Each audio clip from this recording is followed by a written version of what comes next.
What is up, Copy Squad? So today I'm going to be showing you an underused trick that can be used at any time you hint at a mechanism or a result, and it's going to make whatever you're hinting at in your copy seem 10 times more powerful, right? So this is going to make sense in just a second, but just know that this can literally be the difference between someone wanting to buy what you're selling and someone just like flicking past your ad like it's the same sort of thing they see a million of a day, right? Kyle told me recently that this concept literally is copy. So if you can't imbue your copy with this method, you're going to be losing sales left, right, and center. So most of you inside Copy Squad like Discord channel write emails. So this is going to be perfect for you because Kyle dropped this concept on me when we were reviewing one of my emails that I wrote. And it's one of the things that I now see opportunities for literally all the time in my own copy and in other people's copy, right? The concept Kyle put to me the other day is this: copy is comparison. So what does this mean? Well, to put it as simply as possible, I don't care if something's good, I care if something's better. I mean, what sounds better to you? This copy technique is useful, or this copy technique is the most useful technique I've ever learned? It's obviously the second version, because now the mechanism is put in perspective of being better than everything else I've ever used in the past, right? Now, that is comparative, but it's still vague and it could be way better. And the way you do that is just by being specific, right? And if you get as specific as possible and really dimensionalize what you're talking about by comparing it to something specific, then your reader's mind is kind of going to actually be able to perceive your mechanism or result as a tangible thing that's a specific amount better than whatever you're comparing it to, right? So this is why research is so important. So I'll give you a quick example from lines I've written before and after they were fully polished, right? So before I had a line that said something like, this little known company is already securing multi-million-dollar contracts despite being in its very early stages, right?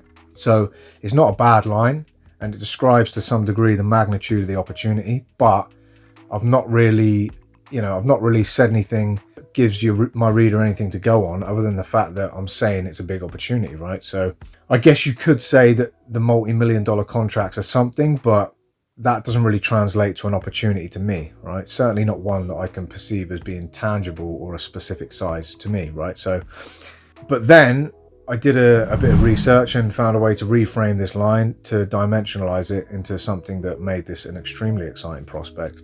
And this is how I did it. So rather than saying this little known company is already securing million-dollar contracts despite being in its very early stages, instead, I said something along the lines of, this little known company is already making more profit than, per customer than company A, company B, and company C combined. So I didn't reveal what the companies are in this video, as I don't want to be quoting word for word on promos that haven't actually gone out yet, but I can still explain what I did there. The three companies I used were very big, well-known companies, right? And the research I did told me that the company I was building hype around was in fact making more per customer than these companies. So the reader already knows that these companies were massive investment opportunities before they exploded and released all these sort of gains to early investors. So if the company I'm talking about is already making more per customer despite trading at such a low amount, well, now the reader actually has a reason to get excited. They now know this is a potentially a bigger opportunity than something they already know was a massive opportunity in the past. And you just proved it through your research. And then I simply kind of reframed it, telling it like I was telling someone in a bar, like a friend or something. You know, you could do the same thing with money that could potentially be made. Instead of saying 200 trillion could be soon up for grabs to investors that make the right moves now, you could say something like, enough wealth is about to be unleashed that you could buy Amazon, Apple, and Tesla 100 times over and still have enough money left over that if you stacked it in $50 bills, you could reach the moon. So rather than like this dry explanation of 200 trillion, which everyone knows is a lot of money, but no one really knows how much. I mean, you know, it's like monopoly money at that point. In copy, 200 trillion may as well be 400 trillion. You know, all we know is that it's a lot of money. It doesn't really mean anything to me.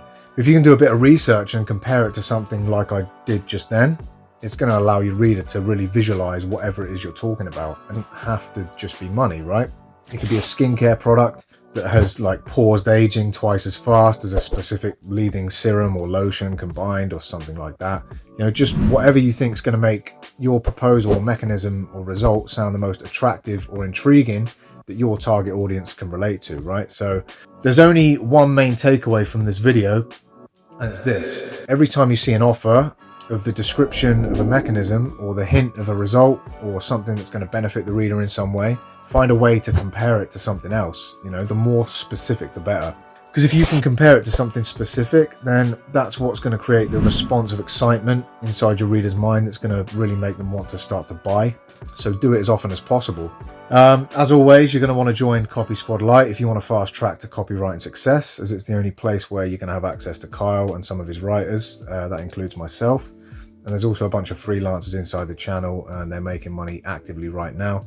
And they're kind of bouncing ideas back and forth between each other as well. And they're reviewing each other's copy. So yeah, it's ridiculously cheap, and you can take it month by month. So there's no big money commitments or anything like that. It's basically just, it's going to be well worth it if you're actually serious about learning how to make big money from writing copy. So I definitely suggest checking it out. But apart from that, I hope you take today's important lesson and use it as much as possible, as it should really be everywhere inside your copy, no matter how short or long form your writing is. So as always, keep practicing, keep reading good copy, and I'll see you in the next one.